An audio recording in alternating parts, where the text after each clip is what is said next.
Hey everybody, my name's Matt. I'm a professional photographer down here in Gainesville, Florida. Just to give you a little intro about myself, I was born and raised in Manhattan, Kansas, and I attended Kansas State University. And while I was there, I worked as a photographer for both the Collegian and Royal Purple newspaper and yearbook. After I graduated from Kansas State, I moved to South Louisiana in a little town named Houma, just outside of New Orleans. And I worked for a small newspaper there, and I covered a lot of sports while I was there. Countless high school sporting events, plus some college like Nicholls State, LSU, and the Saints. So I did a lot of sports down there in Louisiana. And then in 2010, I moved over here to Gainesville to work for the Gainesville Sun newspaper, where, as you can imagine, it's the home of the University of Florida. So I covered a lot of Florida Gator sporting events here in Gainesville. And then in 2016, I left newspapers and started working for a Santa Fe college here in Gainesville, a little community college that I'm the PR and marketing photographer and communications photographer for the school. And that allows me to also do some freelance on the side. So I do a lot of sports still, a lot of Florida Gator sports. So in this presentation, you can see a lot of orange and blue, but you'll get the message. And then I do some professional sports around the area as well. So let's get rolling. So right off the bat, if you're going to be photographing sports, I think you should have at least a basic understanding of the sport you're going to be photographing. Now, I'm not saying you need to know like when the appropriate time to bring in your nickel defense is, or what kind of pitch to throw on a 3-2 count in the third with 2 on. Those kind of specifics help, but you don't need to know all that. Just have a basic understanding of how that sport works, and the basic rules of the game. Like, know what a traveling is, know what offsides is, know what kind of different penalties there are. That sort of knowledge can really help you know when and where the photos are going to happen. But also know where you can photograph from. Like, talk to the officials, the referees. They're in charge. Talk to coaches, talk to the principal, talk to the athletic director, get to know those folks and build relationships with them. The more you know and the more that they know you and the more that they trust you, you're going to gain some better access and you'll just be able to make some better photos. And most importantly, don't get in the way. Don't wander out onto the field. Don't get in the way. I've seen penalties called on photographers for stepping onto the field. The home team got a 15-yard unsportsmanlike penalty because the photographer was on the field. Don't be that guy. Okay, so sports photography tips and tricks. What am I going to talk about today? The broad stroke is action, reaction, features. That's what we're going to get into today. Action, reaction, features. Action photos. That's where we're going to start. Above all else, when you're capturing action photos, keep in mind that you want to capture the peak action, the peak moment, the moment that ball drops into his hands, whenever the athlete's jumping, that peak of that jump. Just keep the words peak action in your mind whenever you're photographing sports. But I'm going to break down the action photos into 3 sets. Common moments, uncommon moments, and big plays. And there's some overlaps between those, but keep common moments, uncommon moments, and big plays. What are common moments?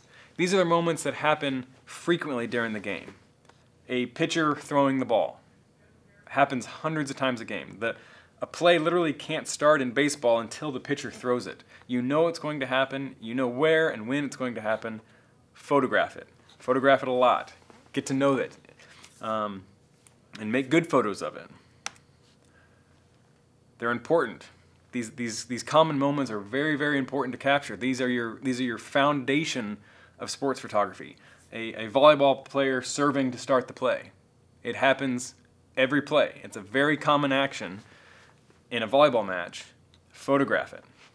I like to take these common moments, I like to call them. I photograph them early in the game. I try to get them done in the first inning or so, the first set, and get them out of the way. A quarterback dropping back to pass or a quarterback doing something, a quarterback takes the ball almost every play of the game, unless it's a crazy play or something. A quarterback's going to have the ball in his hands every play. So get some good photos of it. These are what I like to call my safe images. These are the images that I take, like I said, early in the game. They're safe. You know they're going to happen. You know you're going to have multiple chances to get them. And they're going to be the foundation, the bedrock of all the other pictures you take at this sporting event. And you'll know you'll have something. You're safe. If you get these common moments, you're going to have pictures to fall back on. You're safe, and you can start building on and taking more risks. And you still want these images to be strong. You want these to be good. So these aren't bad images. These are just safe, confident, good images. And you'll know you have multiple chances throughout the event to capture them. And work to make these safe images. Don't just walk up and be like, click, okay, got the pitcher throwing the ball, done. No. Put yourself in position to make a good common moment photo. Look for that clean background. Make sure it's in focus. Make sure it's that peak action like I mentioned. If you have nice light, use it. Make sure you're in position to use that nice light. And if it's a player with big stats, you can use that picture later on, like what I like to call those midweek stories, or those profile stories later in the year. If this pitcher had 15 strikeouts and you want to do a story on that later, you've got a nice, clean, isolated picture of that pitcher to use later in that week. So these common moments are the foundation, and they're incredibly important. So photograph them, get them done early, and get them out of the way. And once you get these common moments, you can start to take some chances to capture better and different pictures of these common moments. This is still just a pitcher throwing the ball. It happens 100 times a game. But I got up on top of the roof of the press box and shot down and was like, hey, that's kind of different. Took a chance. I didn't know if it was going to work or not, but you know what? I already had that safe picture in the bag, and I was able to take some chances. Again, this is just a batter swinging the bat, hitting the ball. That's common. It happens a lot in a softball game. But by getting up and showing the shadow, it's a little bit more dramatic, right? Kind of fun, kind of cool. This is just a routine ground ball, base hit. Like, that's it. But it's from a different angle, and because I already had some pictures of the batter swinging, I was able to take some chances. Get down on the ground. I shot this from lying down on the stomach. Again, it's the quarterback handing the ball off. That happens so frequently in a football game. But just getting down, you see a little bit of the grass down there in the foreground, just a little more dramatic angle, because I was lying on my stomach. Is it great? Yeah, it's kind of cool, but taking some chances that you don't know it's going to work, but you know what? Early in the game, I already had pictures of the quarterback handing the ball off. A race, a cross-country race. Literally, they do the same thing the entire race, and that's just run, right? So get some running pictures out of the way early. Get those nice, safe pictures out of the way. Then maybe slow your shutter speed down. And if you have access to a golf cart, like I did taking this one, cruise along next to him in the golf cart with a slow shutter speed. Take some risks, because you know you have those safe images already. You've got those common moments in the bag, so you can start building on that. Again, these steeplechase race and a track meet, they I don't know, probably jumped this thing 4 or 5 times throughout a race, maybe more depending on the length of the race.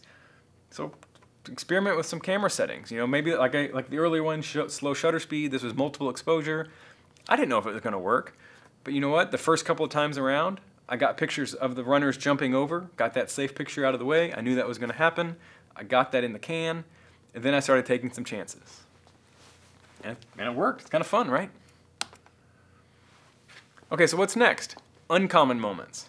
These are moments that might happen only a few times a game, or they might not happen at all. Like a dunk. It'd be great if a dunk happened every time the ball came down the court. It'd be a pretty exciting game, right? But it doesn't. It happens, just a handful of times. But if you're ready, if you're capturing those common moments, and you're ready, and the photographer is prepared and anticipating that these might happen, you're going to capture them. You're going to be ready for them. So think about that when you're shooting these sports. Work to capture the common moments, and the uncommon moments will fall into your lap. If you've got your safe images, you can focus on getting the more uncommon moments.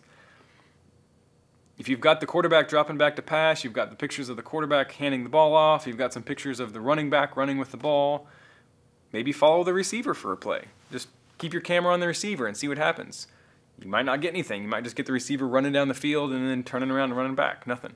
But you know what? One of those times, the ball's going to get thrown to him, and you're going to get that picture because you've already got the foundation of safe pictures. Now you can start taking some chances and follow the receiver. You've got the pitcher, you've got a batter swinging, you've got those safe images. Hang out with the shortstop for a while. You know, you might get a bunch of pictures of him just kind of standing there like this, which is cool. You got those. But then that one play, he's going to get that ground ball hit to him, he's going to dive, and you're going to be there ready for it. A lot of these uncommon moments are captured in part by being in the right position. I like to joke that bad golf makes for good golf photos because they always end up in the sand trap, right? And this picture was made because I saw this golfer hit into the sand trap, so I knew exactly where that ball was. I knew exactly where I could be on the other side, and so as he was walking to his ball, I was able to scoot around the green and position myself because I knew he was a right-handed golfer because I saw his previous hit. And so I knew where the ball was, I knew where I could position myself. And with golf, you might not always have that luxury if you're covering a big PGA event or something that most of us aren't covering big PGA events. I know I'm not. And so this was just a small golf tournament, and I had the flexibility to move around the backside of the green. And so I positioned myself because I knew where the ball was, I knew where the flag stick was, and I knew where I wanted to be to line all those up and make that picture.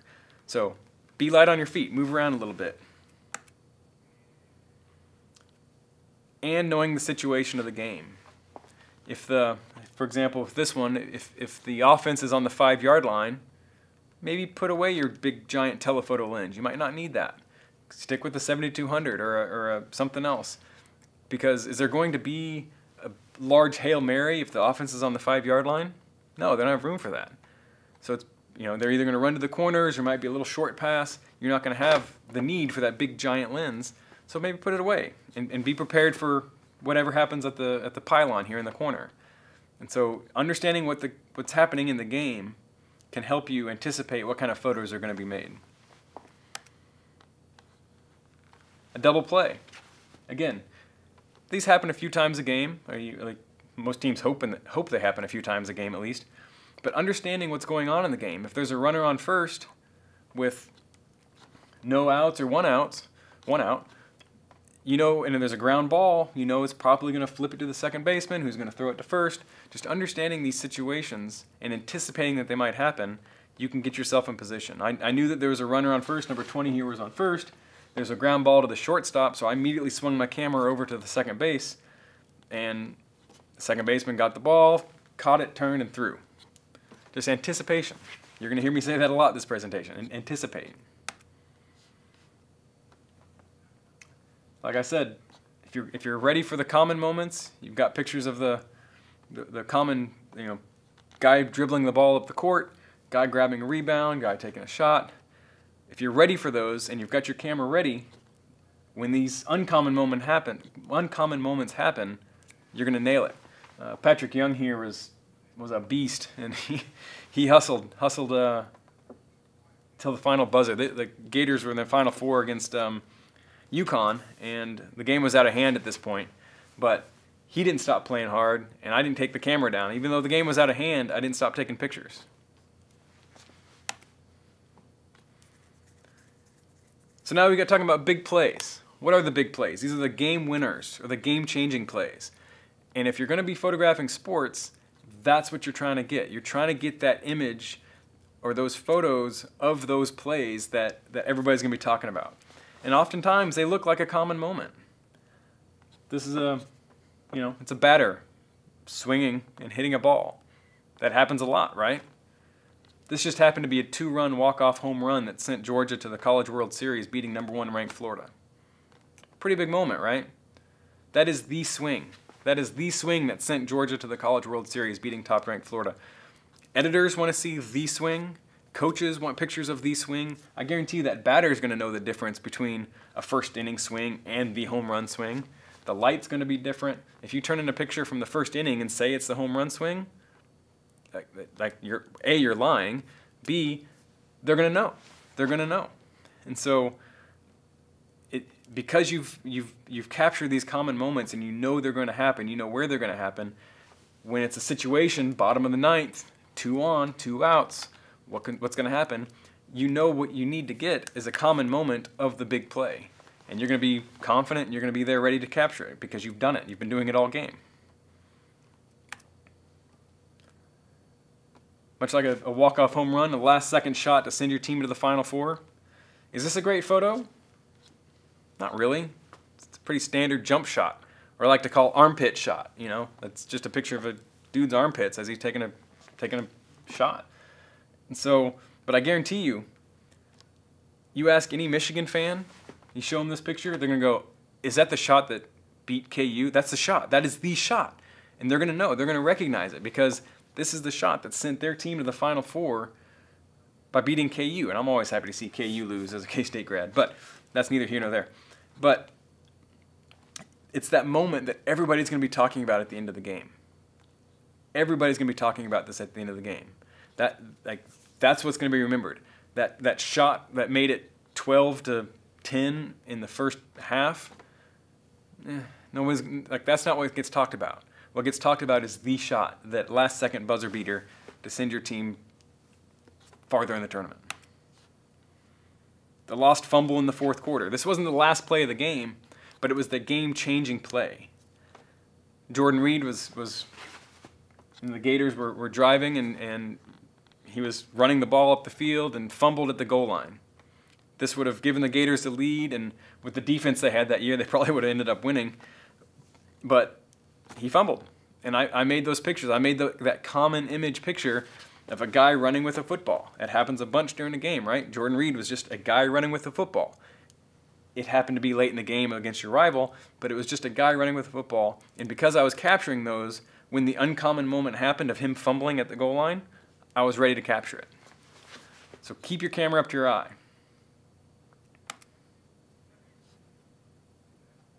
More big plays, an overtime touchdown to win the national championship. Is this a great photo? It's nice. It's a good moment, but it's the moment. This ended the season. This ended the college football season that year. That's crazy, and it's a catch. It's a good moment of a catch, but it's the moment. And I guarantee you, every Alabama fan and probably every Georgia fan is going to recognize it and react one way or the other, depending on who they are. But it is the big play of that game, of that season. Again, if you've taken your safe images and you're prepared and anticipate the uncommon moments, you'll be in great shape to capture the big plays. You don't know if and when there's going to be big plays every game. You hope there are, but if you've laid that foundation of the safe pictures, and you anticipate and you're prepared for the uncommon moments, when those big plays happen, you'll be there. Last-second shot to win the game, and happens to be one of the most beautifully lit basketball arenas, but that's neither here nor there. Okay, so now I'm going to drop some science on you. What's Newton's third law? For every action, there's an equal and opposite reaction, right? Something happens, there's going to be a reaction. A goalie makes a save to win the game, teammates run to celebrate. Action, reaction. Batter hits a home run, he's going to celebrate in the dugout. Action, reaction. A lot of times, these reaction photos, and I would even argue most of the time, these reaction photos are going to tell the story of the game, of the play, whatever. It's going to tell the story a lot better than the action photo. Again, it's just a guy swinging a bat, hitting a ball. That happens a lot, right? But the reaction photo, you can see he's smiling, he's getting doused with sunflower seeds, high fives. You can see that and instantly know, hey, that guy's happy. Something good happened to that, you know? So how do you best capture reaction photos? How do you get those reaction photos? Shoot through the play. Shoot through the play. Don't put your camera down when the action is over. Keep watching for any reactions. Meaning, keep the camera up to your eye. Once the play's over, don't take your camera down and start looking at what photos you got. There'll be time to do that later. Keep the camera up to your eye and watch for any reactions. Touchdown. He crossed the goal line. If I'd have taken my camera down and been like, cool, he scored a touchdown, awesome. I would have missed the flex. I would have missed the referee with the touchdown signal. Wouldn't have made a photo because I would have been looking at my camera. I guarantee you there's going to be a timeout, there's going to be a quarter break, there's going to be a water break, there's going to be an injury, or there's going to be something, there's going to be a break in the action, and you will have time to look at your camera. At the end of a play is not the time to look at your camera. Runner crosses the finish line. The race is over for him. The race is only halfway over for you because you've got to capture the reaction. You've got him running, I'm sure. You got pictures of him running. Now you got to get pictures of him reacting after he crosses that finish line. And you can look at this picture. If it was just him running, you would, okay, cool, it's a guy running. But you can look at this and see he's wearing a bib, you know what team he's on, you can see that he's a runner, and he's celebrating. You can almost, without any sort of caption, say, I think this guy won the race. And that's why reactions can tell a story a lot better sometimes than the action photos. Again, keep your camera up to your eye. You don't know what's going to happen. You never know what's going to happen. This was just a routine play underneath the basket. And I was photographing the rebound, and I heard a, kind of a thud. And it was a matter of maybe 2 seconds. But Casey Hill put his hand up to his nose, turned, walked right past me, and walked out the gym, or walked over to the trainer. And it was like a split second that he walked by me. Because I had my camera up to my eye, I shot through the play. I didn't, after the whistle, I didn't pull my camera down. I left my camera up there. As he walked by, I just happened to snap some photos. And then when I looked at it, I'm like, oh my God, he's bleeding. I couldn't tell because it happened so fast. I didn't see the blood in real time. So shoot through the play. And know the situation of the game. Kind of like I said earlier for those action shots. Keep in mind what the score is. Is it a close game? Emotions are going to run high if it's a close game. How much time is left, right? Knowing these sort of things will help you anticipate when the reactions are going to happen. Antonio Callaway here dropped a pass in the end zone that would have given the Gators a lead against LSU in Baton Rouge. Like, big rivalry. The emotions are high anyway. Two top 10 teams going at it. This was late in the game, and literally, like when the ball was in the air, I remember thinking, if he catches this, the Gators are going to go nuts because they're going to have the lead late in the game. If he drops this, LSU's going to go nuts because now they get the ball back and they're probably going to win the game. So I didn't care what happens. It makes no difference to me. I'm just there to capture what like I'm not a fan. I just want to get some good pictures. So as soon as he dropped it, I kept my focus on him, and luckily the LSU players celebrated behind him. I knew something was going to happen because of the moment, because of the situation of the game. And being aware of that situation helped me capture this. So let's look at this. Let's look at the different types of reactions of pitchers walking off the field at the end of 3 different innings. Pitcher walking off the field at the end of the 3rd inning. Just walking off. Cool. Pitcher walking off the field after striking out a batter to end the 8th inning with the go-ahead run on base. Dude's pretty excited, right? Still got an inning to go. Pitcher trying to walk off the field at the end of the 9th inning after striking out the side to win Super Regionals and advance to the College World Series. Again, knowing the situation, knowing the time, knowing the inning, knowing what's happening, knowing what's going to happen, anticipate, you're going to make a lot better images. Look to the bench or sidelines for reactions. Athletes and their body languages are going to tell you a lot. You're going to see a lot of emotion come out of athletes, winning or losing. It doesn't matter. You're not there to cheer. You're not there to be a fan. You're there to capture what's happening. So look to the bench. These dudes lost the state championship. Season over. Coaches. Keep an eye on the coaches. They're going to tell you a lot. They're going to be excited. They're going to be sad. They're going to be frustrated. And sometimes their reactions can tell you a lot about how well they think the play went. Even if they do, even if there's a good play, coaches might not always celebrate, but you can tell. You can tell a lot. You can tell a lot about how the coaches is thinking about how they react. This dude is pretty frustrated. Benches are always reacting, especially basketball. They're sitting down there. They're gonna be cheering on. Like just keep an eye on the bench. There's always good reactions on the bench. Know about any athletes with unique stories. I mean, keep an eye on them. Mr. Griffin here has one arm. And he's playing big-time college football. He got drafted in the NFL. Plays for the Seahawks, or at least he used to. I'm not sure if he does anymore. But big-time college football player with one arm is an incredible story, right? It's a great success story. So keep an eye on him, you know. You might be doing a story on him later, just a neat story. So not only do you need to know the situation of the game, but understand the situation of the season. Like what is happening, what has happened in the season, and what's going to happen if that team wins or loses that game. Know what's at stake. The Gators here just took USC to 5 sets in the Elite 8. Winner goes to the Final Four, loser's done. And so not only knowing the situation of the game, which in the 5th set, did you know that they only played at 15 points instead of 25 points like all the other sets? Knowing that would help. You don't want to be sitting there at 14-13 thinking, oh, there's going to be 10 more points, nothing's going to happen. Boom, at that 15th point, and you're not ready for this?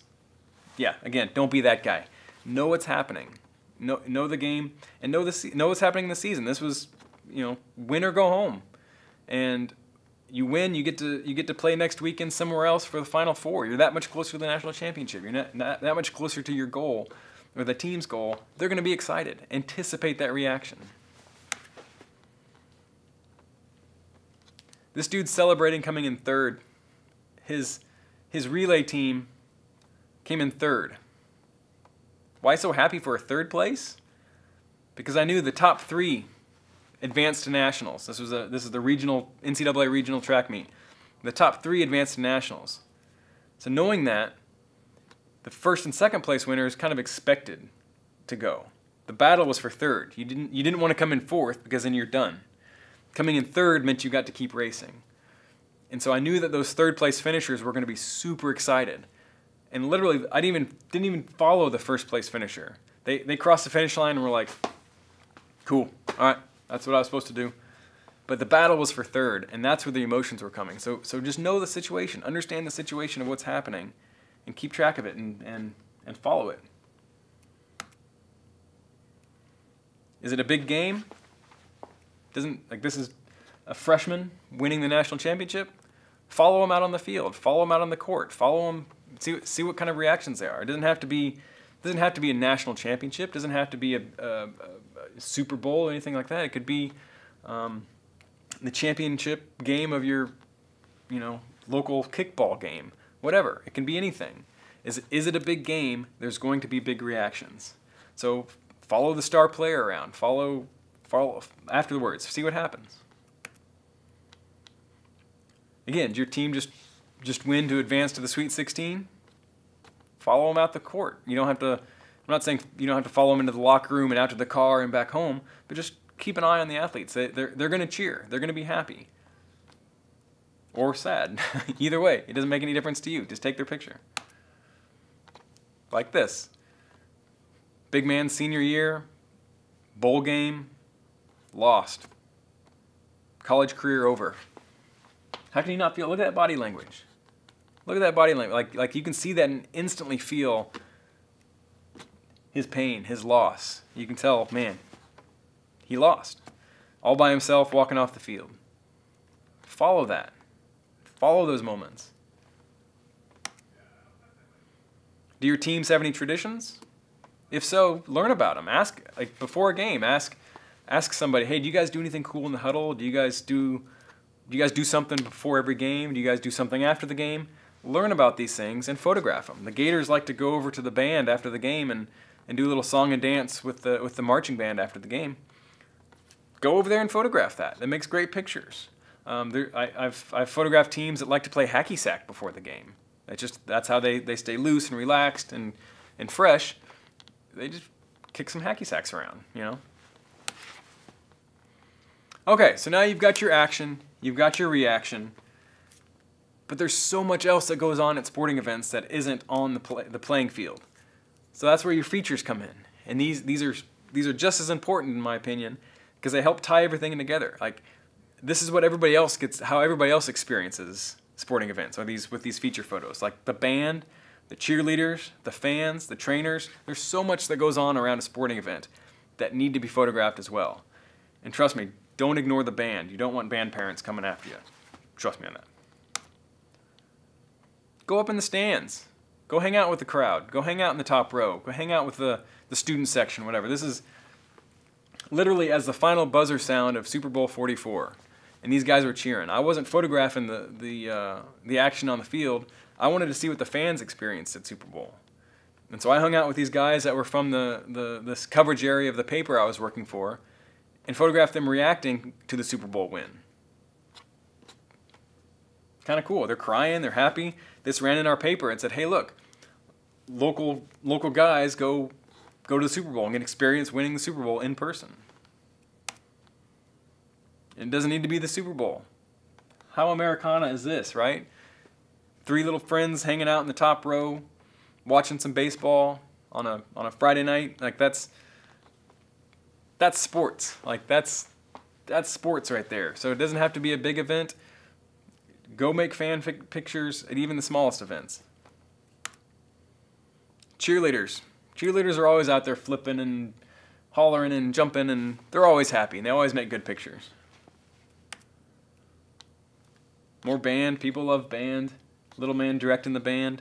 Just hang out with the band for a game. Why not? Follow them into the stadium. Follow them out of the stadium. They work just as hard as the athletes. Like, they're practicing in the summer. They do the 2-a-days in the summer. They deserve some respect too. Take their picture. They're going to love it. Not what you'd expect, but if you've ever been to a drag race, an NHRA drag race, the fans actually get to go to the pits, backstage, if you will, and watch as the crews work on the cars in between the races, and they get to hang out back there. And in this case, whenever they rev up the engine, people like to stand next to that engine and breathe in the exhaust, which I don't quite get why, but they like it. And so this dude brought his gas mask, and of course I'm standing there like my eyes are watering, I can barely breathe, but made kind of a fun picture out of it, right? So like you're showing how everybody else gets to experience these sporting events. And the trainers, these are like the unsung heroes of sports. Like, the trainers keep the athletes on the field. So you're there to watch these athletes perform. The trainers are the reason that they stay and are able to perform. So show their story. Show what they're doing. Like, these trainers are working on this guy after he got injured on the field. That's important. Trainer helping an athlete off the court. Like just show that. That's part of an athletic event. That's part of a sports. So show it. Photograph it. More band. Like, I used to love going to this high school's band, these high school games, because Eastside's band was so much fun to photograph, and this dude was always up there rocking, and so take their picture. Like, it's fun.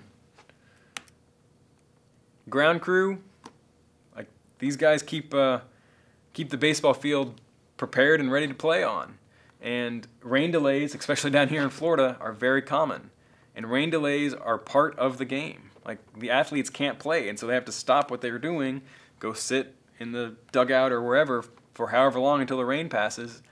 That affects the game. So tell that part of the story. Say, hey, there's a rain delay, and here's what's going on during the rain delay. These guys are rolling the tarp out. A lot of times players will goof off in the dugout or play on the whatever. Play cards somewhere, just pass the time. Photograph that. Make some photos of the venue as well. Like, show where the game is taking place. Overalls, general views, as some people like to call them. Just show the venue. Step back. Get up in the stands, get up on the top row, or get up a little bit. Show the court. Show the crowd. Show the venue. Show the venue. It's kind of cool. I think it's one of the first times that Tennessee ever tried to do a checkered pattern with the crowd like this. So zoom back a little bit. Not every sports photo needs to be that nice and clean and sharp and tight image with the blurred background and a perfect focus, tight shot of a person. Not every sports image needs to look like that. Pull back a little bit and show what everything looks like. Show where they are, not just who they are.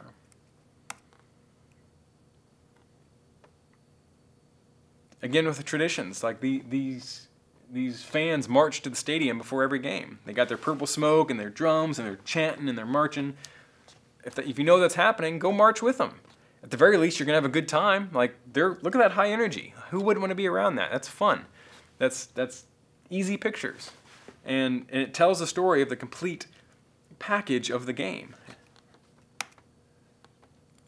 Again, traditions. The Gators like to sing, they started this tradition a few years ago of singing a Tom Petty song before the fourth quarter, between the third and fourth quarter. And people love it. Like, people will literally stick around until that happens and then leave in the fourth quarter if it's a blowout game or something. And so that's a huge part of the fan experience, are these traditions that they get to take part in. You know, whether it's the tomahawk chop or the singing like this or whatever, people love to do that. And so photograph it. That's part of the package. The Gators love it so much that even the players get into it. Like, Mr. Johnson here was was singing along and had the lights behind him, and it's a fun picture, and it's part of the package. And if you've got a spread on a yearbook, or you got a newspaper page of that game or that season, and you've got your action photos, you've got your holding up the state championship trophy, and if you can sprinkle some feature photos in there, it gives you a nice well-rounded package of images. I just thought this was fun. Confetti Angel, like, stick around after the game. Stick around, like, get there early, stay late. Like, that applies across any type of photography. Get there early, stay late.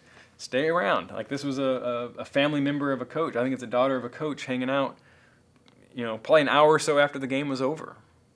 Fun picture, right? Because I stayed late. And last but not least, don't forget the mascots. Who doesn't love mascots, right? They're so much fun. They're always bouncing around. They always love to get their picture taken. They're always happy. They're always cheerful. Although that guy, I'm sure it's a happy yell. But Stanford, the Stanford tree, like, come on. Like, that's fun. People love to see the mascots. Wolfpack, NCAA tournament, having a great time. Dude, just an eagle popping out of the stands. Like, photograph the mascots. They're fun. Go Dayton Flyers, right? Yeah, just timeout. During a timeout, look at your pictures on your camera, then see what's happening on the court during a timeout. Dayton Flyer guy dancing around. Sir Saint and Gumbo hanging out with the crowd. Like, how fun is that? People like to see this stuff. Again, it ties everything together. It helps complete the package of the sporting event. Ibis, look, it's like an empty crowd, but Ibis is still having a fun time out there. Live mascots, I mean, come on. Who doesn't want to see a floppy-eared dog for Tennessee? Or the bulldog for Georgia, right? It's fun. Who doesn't love Mike the Tiger? Mike the Tigers are great. Well, most of the SEC probably doesn't like him, but LSU fans do. And he's fun. Like, they interact with the crowd. It's just high energy. It's easy pictures. Photograph it. Butler Bulldog doing some push-ups at the court and mid-court. I mean, come on. Jackson DeVille falling from the light stands, like zip-lining down. That's crazy, right? Like, mascots do fun things. Photograph it. Like, do a story on the mascot. Follow them around, like, from when they're getting ready to when they're done. Follow a day in the life of a mascot. It's easy pictures. Boom, easy pictures, right? And then Alberta is going to come do my job for me and take my camera. But that's all I got. Like I hope this was informational, and you can always reach out to me and ask some questions if you want. But yeah, I appreciate it. Thanks, everybody.